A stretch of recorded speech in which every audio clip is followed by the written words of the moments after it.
Hello. അപ്പം 2 ദിവസമായിട്ട് ഞാൻ എന്നെ തന്നെ എൻ്റെ കയ്യിൽ നിന്ന് പോയിട്ടുള്ള 2-3 ദിവസങ്ങളായിരുന്നു കേട്ടോ. അപ്പം ഞാൻ ഇപ്പോൾ അതിനെക്കുറിച്ച് ആ ഒരു സങ്കടം വന്ന സമയത്ത് വേണ്ടിയിരുന്നില്ല എന്ന് എനിക്ക് തോന്നുന്നു. അങ്ങനെ ഒരു വീഡിയോ പോസ്റ്റ് ചെയ്തപ്പോൾ ഒരുപാട് പേര് എൻ്റെ അടുത്ത് കമൻസ് ആയിട്ടും മെസ്സേജ് ആയിട്ടൊക്കെ ഒരുപാട് പേര് എന്നോട് ചോദിച്ചിട്ട് എന്താ നിനക്ക് പറ്റിയെന്നൊക്കെ. അപ്പോൾ ഞാൻ ആ ഒരു റീസൺ ഞാൻ മറക്കാൻ ശ്രമിക്കുകയാണ്. അപ്പം എന്ത് തന്നെയായാലും എനിക്കറിയാം കർമ്മ എന്നൊന്നുണ്ടെന്നുണ്ടെങ്കിൽ അത് തിരിച്ച് അത് അനുഭവിക്കാതെ ഈ ഭൂമിയിൽ നിന്ന് പോവില്ല.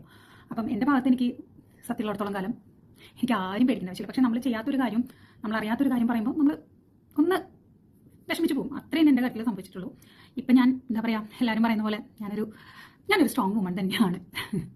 കാരണം ലൈഫിൽ ഞാൻ ഒരുപാട് സ്ട്രഗിൾ ചെയ്ത് ഇതുവരെ വന്ന് നിൽക്കുന്ന ഒരാളാണ്. ഞാൻ കരയരുതെന്ന് ഞാൻ വിചാരിക്കും പലപ്പോഴും. പക്ഷെ ഓക്കെ, പിന്നെ വേറെ എന്താ വെച്ച് കഴിഞ്ഞാൽ ഞാൻ ഓക്കെയാണ്. പിന്നെ ഞാൻ എന്തായാലും കണ്ടിന്യൂസ് വീഡിയോസ് ഒക്കെ ഇടും. അപ്പോൾ നിങ്ങൾ ഇതേ തരുന്ന സപ്പോർട്ട് എനിക്ക് വീണ്ടും നിങ്ങൾ തരാം. പിന്നെ ഞാൻ എന്തായാലും നല്ല രീതിക്ക് ഒന്ന് ഡയറ്റ് സ്റ്റാർട്ട് ചെയ്തിട്ടുണ്ട്. ഇപ്പോൾ ഈ ഒരു സങ്കടം കൊണ്ടാണോ എന്താണെന്ന് എനിക്കറിയില്ല. ഡയറ്റ് ഞാൻ സ്റ്റോപ്പ് ചെയ്തിട്ടുണ്ടായിരുന്നില്ല. പക്ഷേ എനിക്കൊരു 3 kg കുറഞ്ഞിട്ടുണ്ട് കേട്ടോ. ഇപ്പോൾ 1-ാം തീയതി തൊട്ട് ഞാൻ സ്റ്റാർട്ടാക്കി. ഇപ്പോൾ 7 days ആയി. അപ്പോൾ എനിക്കൊരു 3 kg. ഈ കീറ്റോ ഡയറ്റ് പെട്ടെന്ന് വെയിറ്റ് കുറയും കേട്ടോ. അപ്പോൾ എൻ്റെ കൂടെ ഡയറ്റ് എടുക്കാൻ താല്പര്യമുള്ളവർ എനിക്ക് മെസ്സേജ് ചെയ്യാം. അങ്ങനെ താല്പര്യം ഉണ്ടെന്നുണ്ടെങ്കിൽ നമുക്ക് ഒരുമിച്ച് അങ്ങ് തുടങ്ങാം.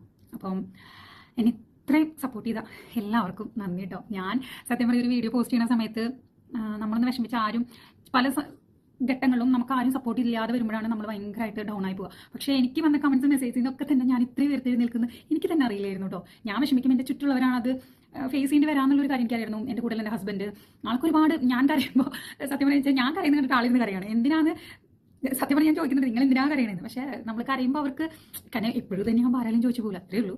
അപ്പോൾ ഇനിയും നിങ്ങളുടെ സപ്പോർട്ടൊക്കെ എനിക്ക് വേണം. ഞാൻ വിചാരിക്കുന്നത് വെച്ച് കഴിഞ്ഞാൽ എല്ലാവരും ഒരു യൂട്യൂബോ അല്ലാന്നുണ്ടെങ്കിൽ ഇൻസ്റ്റോ ഒക്കെ തുടങ്ങുമ്പോൾ അവരുടെ പാഷൻ ആയിരിക്കും. പക്ഷേ എന്നെ സംബന്ധിച്ച് അതൊരു പാഷൻ ആയിട്ട് ഞാൻ തുടങ്ങിയിട്ടുള്ളത്. എനിക്കൊന്നും സെറ്റ് ആവണം, എനിക്കൊരു ഇൻകം കിട്ടണം എന്നൊക്കെ ആട്ടോ എനിക്കുള്ളത്. എല്ലാവരും പോലെ എനിക്കങ്ങനെ പാഷൻ എല്ലാവരും അല്ല, ചിലർക്ക് അങ്ങനെ ഉണ്ട്, അവരുടെ സന്തോഷത്തിന് ചെയ്യുന്നതായിരിക്കും. പക്ഷേ എനിക്ക് കുറേ സ്വപ്നങ്ങളും കാര്യങ്ങളൊക്കെ ഉണ്ട്. അപ്പം അതൊക്കെ നേടിയെടുക്കാൻ നിങ്ങളെല്ലാവരും എൻ്റെ കൂടെ ഉണ്ടാവുമെന്ന് ഞാൻ വിചാരിക്കുന്നു. അപ്പോൾ വീഡിയോസായിട്ട് ഞാൻ വരാം കേട്ടോ. എല്ലാവർക്കും ബൈ.